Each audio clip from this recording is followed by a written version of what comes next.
I met Tom and Ed in a pub called the Ship Inn on Wardour Street, which was kind of a holding pen for people who wanted to sign to Heavenly Records. And Heavenly at the time didn't have a record deal either themselves, so no one could sign to them, but we all loved them, so we were like, yeah, but we want to stick around.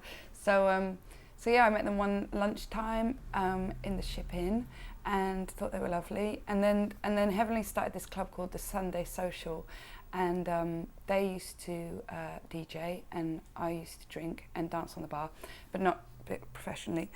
And also, yeah.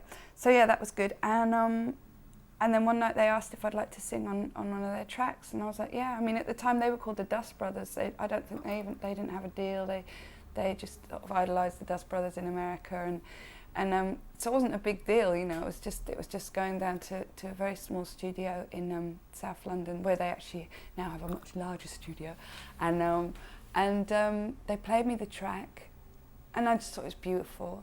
And then Tom, who was very shy, whispered the lyrics in my ear and the melody, and I was like, okay, I think I can hear that. And then the best sound was actually in the shower. So we went in this tiny little shower room, and he sat in the shower on the floor, and I stood, and I sang the song like that. I didn't know what to expect, but when I got into the studio and heard what they'd done, I was so happy.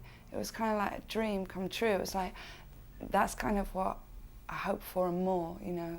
So I felt it was really successful and really went well, and even better than I hoped almost.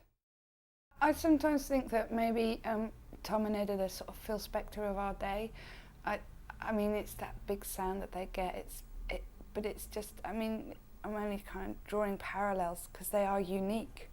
But in this day and age, if I was to try and pinpoint, I would put them in a Phil Spector bracket, in the sense that they're so innovative and I don't know. I don't think there's a lot going on like that. They came from nowhere, and they created a sound all of their own that I think is timeless.